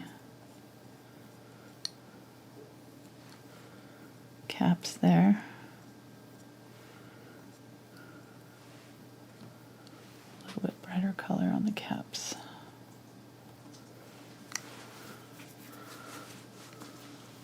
Cute. He's a little smooshed. So let's round him out a little bit more naturally.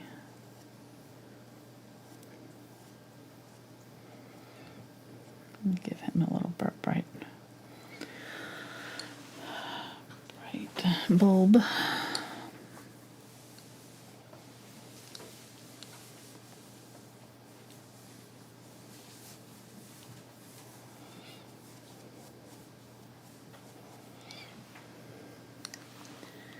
Cute. Okay, so these are obviously not realistic looking. I mean, I kind of knew that going in, but they're definitely not looking like particularly realistic, which is okay. I think that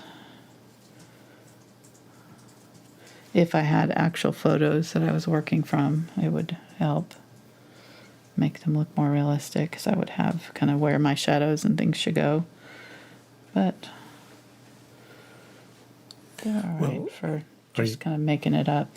Yeah, are you going to add like the glow around all of them? Yeah, I'll add glow and Okay. stuff. Yeah. Well, That'll help. yeah, for me, that's going to make it stand out. Mm-hmm. Okay.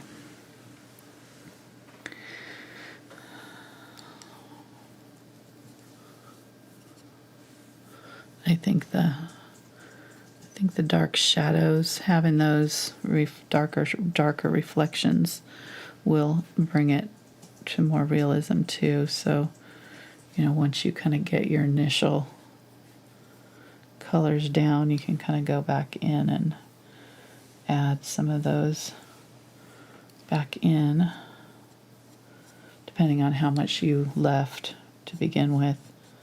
But there's more contrast will give you more depth with the bulbs and things. So if you want them to look more realistic, that's the way to go, is to kind of add some darker darks here and there.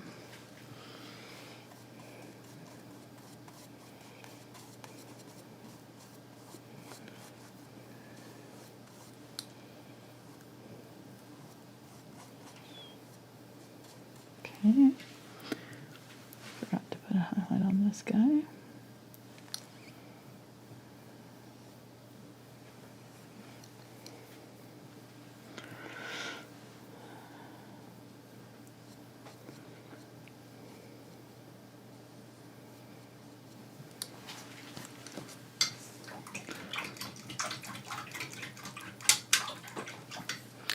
All right, and then the other trick is to take some of the neighboring colors, so whatever color it is. So in this case, it's the pink. I'm going to add some pink to this one.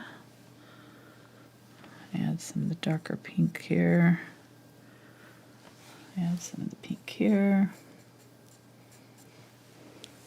Because it's shining on that bulb and influencing the color.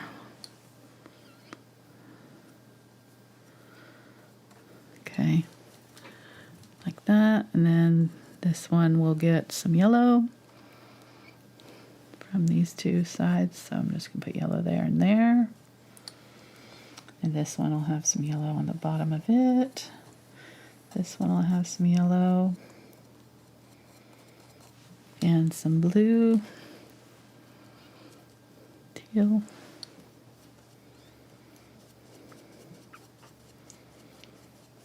And then we'll give it some pink from these neighbors over here.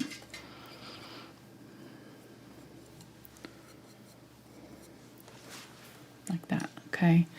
That will really help a lot too. You can see how much more they look realistic when you start doing that kind of thing.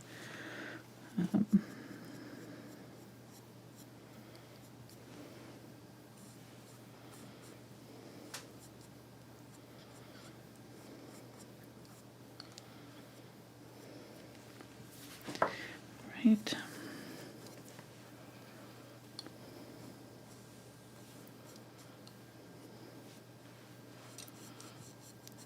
I can get a different brush too. I think it'll help if I have like kind of a more squared off brush. So I'm going to get this angle brush and use it. I'm going to make sure I keep these brushes dipped since they've been sitting for a while.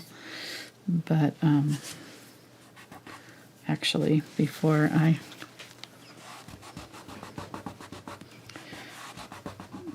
put any thick paint on these, let's go ahead and do a little bit more glow on them. So I'm going to get some yellow here with my stippler and just kind of go back in and glow it out a little bit more. Go over the top of my previous layers. This will help kind of the chords and everything, kind of just help settle everything in.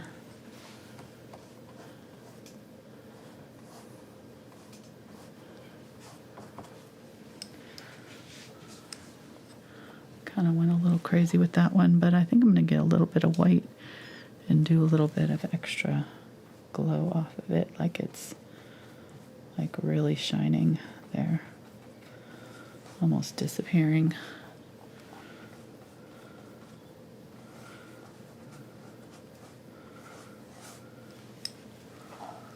Yeah, that makes it look like it's really glowing. This is totally up to you how much of this you want to do. So I'm going to do some white. Still has a little bit of that yellow in it. You can dab it over the middle of the bulb too to help the bulb, you know.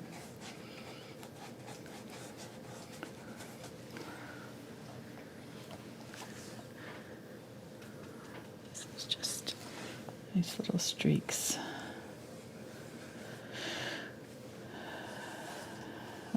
Being a little bit more heavy-handed than I was before and trying to kind of actually get some little streaks happening.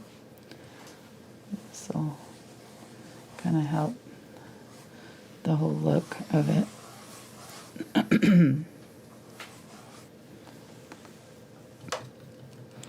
I'm just using white with this right now because it's doing a good job of getting that glow.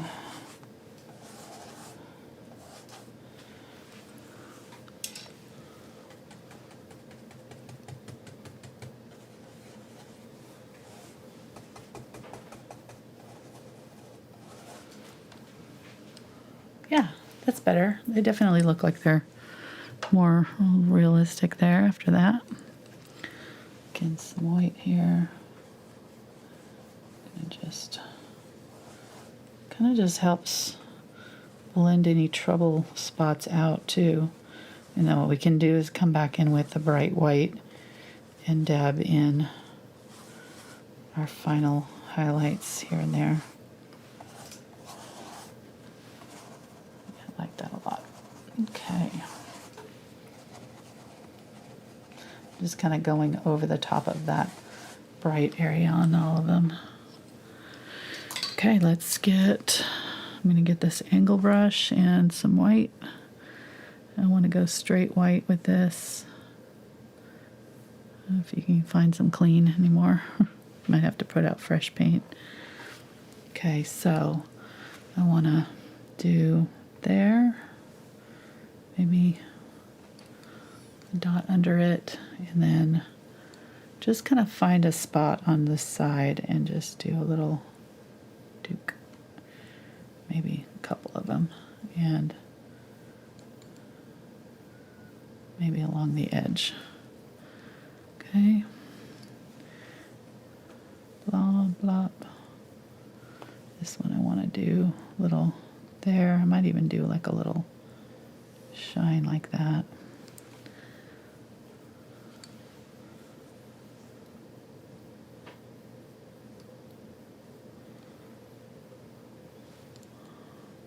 Like it's sparkling.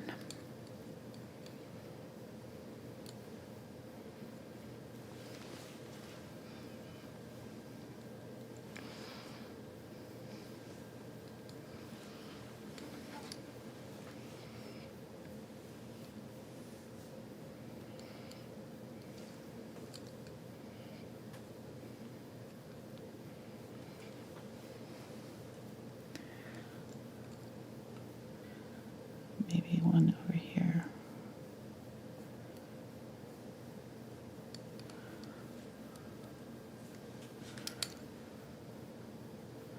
Again, this is just personal preference. These are very decorative painting style. This is not particularly realistic here, what I'm doing, so. But I think it looks cute. I think Christmas, you can get away with some more whimsy than maybe other times of year with my paintings. I tend to like to kind of let loose a little bit and do some fun, more whimsical style. So, it doesn't all have to be real.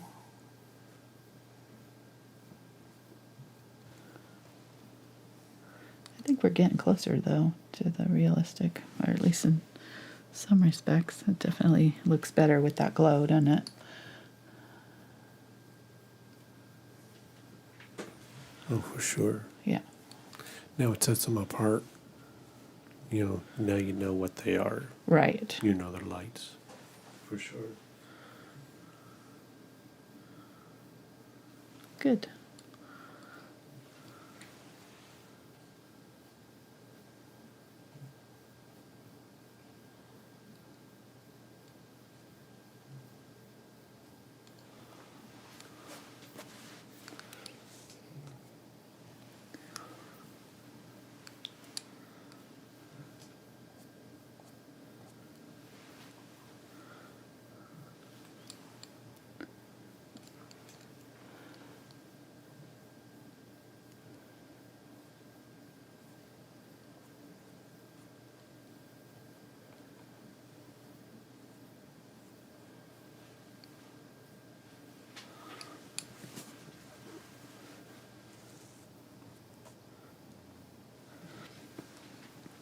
Okay. Probably could have done another one up there, but I think maybe what I'll do is just do some little more shiny bits. Maybe do one more somewhere. Don't want it too close to those ones.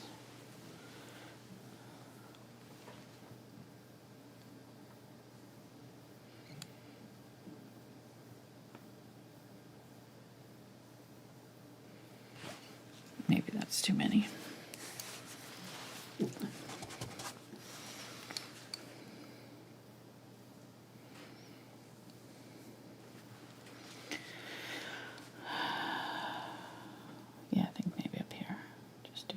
this one.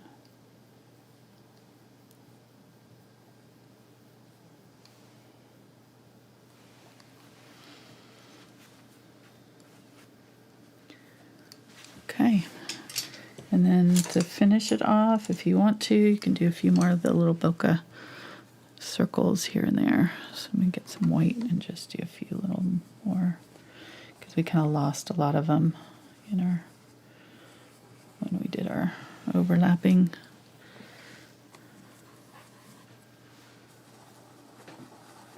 You can still see a few of them in there, but some of the other ones kind of got lost. I like that. I think that's good enough. It's got those kind of pastel colors. It didn't quite go as dark. I did more pinks. Like my pinks maybe a little bit more prominent, but I think we did good. I like it. And before we go, we have a color question. Okay. Loving this color question. If you didn't... Sorry, this one here. Okay, how can we make rose gold? Okay, so rose gold would be, you start out with the yellow gold and then add pink to it. So,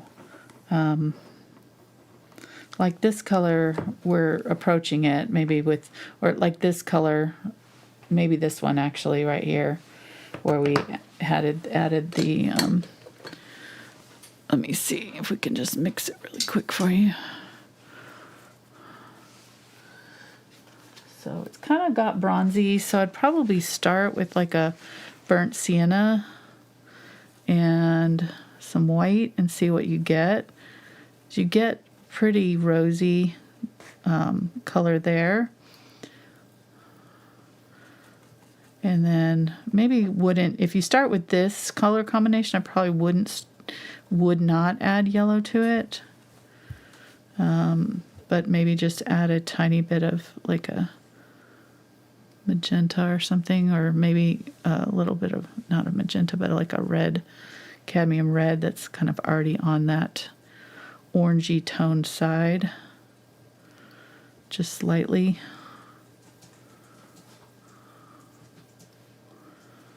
And then if you need it more pink, you can add some magenta to it, but that's probably pretty close to a rose gold that's in that tone right in there.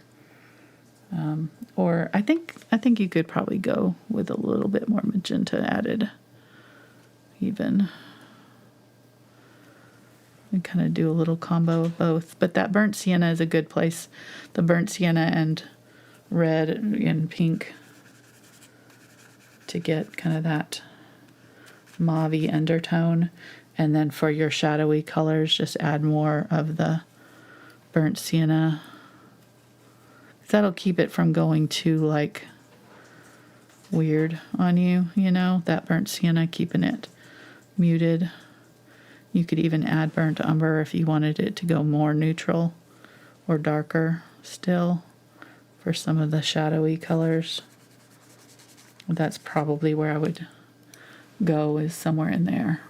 Burnt sienna, tiny bit of burnt umber, magenta, cadmium red light, and white. But that's kind of those colors, and that's really kind of similar to what we did here. We didn't add as much burnt sienna to our mauve, but we could have, you know, to get more of a rose gold tone. So, all right, thank you guys so much. Hope you enjoyed that. Give it a thumbs up, like, subscribe, like I said, all that good stuff, and we'll be back in 2 weeks for another live stream. We're going to be doing another Christmas thing. I can't remember what we're doing now. What is it? Yeah, exactly. My newsletter just came out, had it in there. So if you're part of my newsletter crew, you can join at my website, thankfulart.com.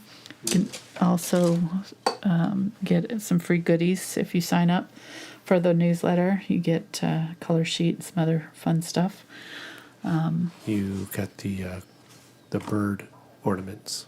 Oh, I can't wait. Those will be fun. So bird ornaments in 2 weeks. So those will be great. Those will be good for Christmas cards too. And I think we're going to actually, first week in December, maybe do another series of small things, because I have a bunch of small ornaments that I bought.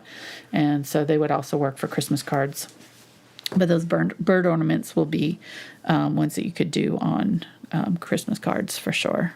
Just change them to square. So, all right. Thank you guys so much. Thanks for watching. We'll see you next time. Bye.